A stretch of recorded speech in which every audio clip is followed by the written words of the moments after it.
Anti love जिहाद ordinance पहले क्या कर रहे हैं अदालतों के आदेश, क्या हो सकती है आगे कोई कानूनी चुनौतियां? जी हाँ दोस्तों, अध्यादेश कहता है कि बल, जबरदस्ती, अनुचित प्रभाव, धोखे या शादी के लिए लुभाने के लिए जरिए किया गया धर्म परिवर्तन संज्ञेय और गैर कानूनी जमानती अपराध है।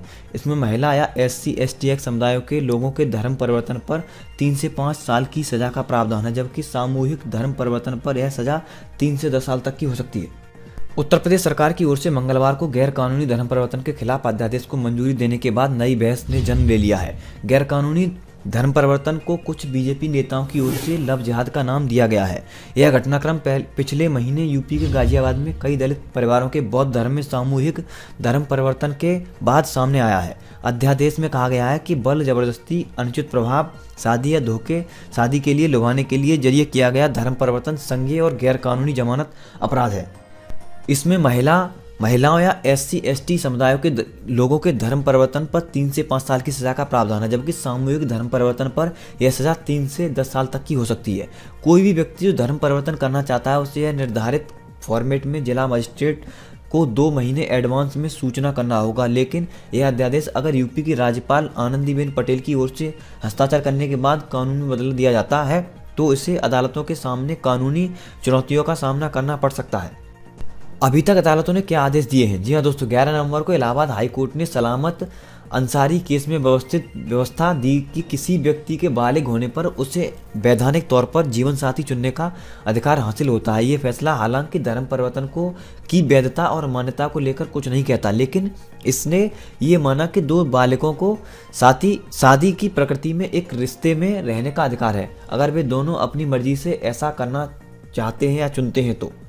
2018 में सफी जहां केस, जिसे हादिया केस के नाम से जाना जाता है, में सुप्रीम कोर्ट ने भी कहा था कि किसी भी धर्म में धर्म परिवर्तन करने का अधिकार और शादी करने के लिए साथी को चुनने का अधिकार भारत के संविधान के अनुच्छेद 21 के तहत जीने के अधिकार में अंतर्निहित है। अदालत ने कहा था कि सामाजिक मूल्यों और नैतिकता का अपना स्थान है, लेकिन वे संवैधानिक गारंटी वाली स्वतंत्रता से ऊपर नहीं है। यह स्वतंत्रता संवैधानिक और मानवीय अधिकार दोनों हैं।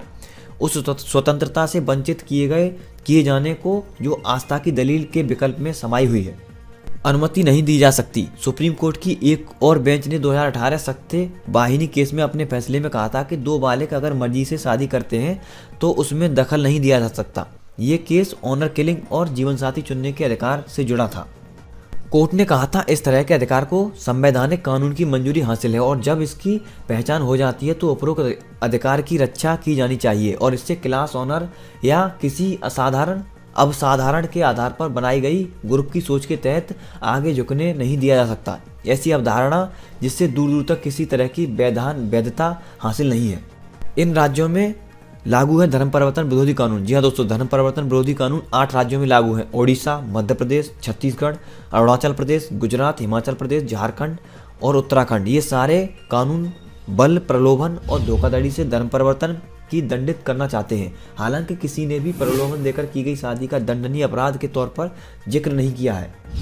इनमें से 2 कानून Gujarat freedom of religion act 2003, जिनके नियमों को 2008 में अधिसूचित किया गया, और Jharkhand freedom of regional act 2017 में पूर्व सूचना और जिला अधिकारियों को नोटिस देने का प्रावधान है।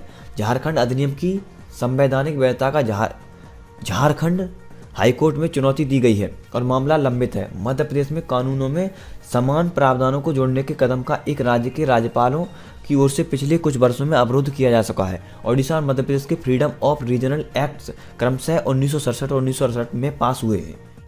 रवे स्टेटस लॉस बनाम मध्य प्रदेश राज्य केस में 1977 में सुप्रीम कोर्ट की 5 जज संविधान पीठ ने अपने फैसले में राज्यों के एक्ट्स को वैध ठहराया। फैसले में कहा गया कि दूसरों को अपने धर्म में परिवर्तन करना मौलिक अधिकार नहीं है। हालांकि 1977 के फैसले और शीर्ष अदालत के कुछ फैसलों में कहा गया है कि अगर कोई अपनी मर्जी से दूसरा धर्म अपनाता है आस्था के लिए तो वे अनुच्छेद 25 के तहत धर्म के पालन और प्रसार के मौलिक अधिकार का हिस्सा है। मानव स्वतंत्रता में गंभीर अतिक्रमण। वरिष्ठ वकील जयदीप गुप्ता के मुताबिक यूपी अध्यादेश मानव स्वतंत्रता में एक गंभीर अतिक्रमण है। उन्होंने कहा यह लोगों के जीवन की पसंदों को तय कर रहा है। जब हम विशिष्ट स्वतंत्रता के बारे में बात करते हैं तो किसी भी लोकतंत्र की पहली स्वतंत्रता कृत्य एक्ट की स्वतंत्रता है। जीवन साथी की मेरी पसंद को आउटलाइन करने का यह सवाल पूरी तरह से असंवैधानिक है। इसका इस्तेमाल हर अंतर धार्मिक इंटर रिलीजियस विवाह पर सवाल उठाने के लिए किया जाएगा। आप सरकार की दया पर रहेंगे क्योंकि कोई भी आप पर प्राथमिकी दर्ज करा सकता है और आपके लिए परेशानी खड़ी कर सकता है। वरिष्ठ वकील का यह भी कहना है कि राज्यपाल की ओर से हस्ताक्षर होते ही अध्यादेश को चुनौती वाले फेस फाइल हो सकती है। वरिष्ठ वकील और राज्यसभा सांसद KTS तुलसी का भी कहना है कि प्रावधान पूरी तरह से मनमाने और असंवैधानिक है। तुलसी कहते हैं कि लव जिहाद क्या है, जो पूरे अध्यादेश का सेंट्रल थीम है। कानून को परिभाषित करना होगा। यह हम नहीं जानते कि कौन सा ऐसा कार्य है जो अवैध हो गया है, चाहे वह विवाह हो या धर्म परिवर्तन जो प्रतिबंध हो रहा है। और अब यह क्यों कह रहे हैं कि मैं कल शादी नहीं कर सकता। यह अनुच्छेद 19 और 21 के लिए अभिन्न है। धर्म परिवर्तन चाहे वह शादी में हो या शादी से पहले, शादी करने वाले व्यक्तियों को छोड़कर और किसी का बिजनेस उससे कोई लेना देना नहीं है। तो दोस्तों, योगी सरकार के इस नए अध्यादेश और नए कानून के बारे में आपकी क्या राय, अपनी राय में कमेंट बॉक्स में जरूर बताएं। साथ ही साथ यही बताएं कि यह लव जिहाद के खिलाफ जो कानून है पूरी तरह से पारित होना चाहिए, बनना चाहिए या नहीं, अपनी राय में कमेंट बॉक्स में जरूर दें। साथ ही साथ न्यूज़ को लाइक कमेंट शेयर करना बिल्कुल भूलें। धन्यवाद। जय हिंद, जय भारत।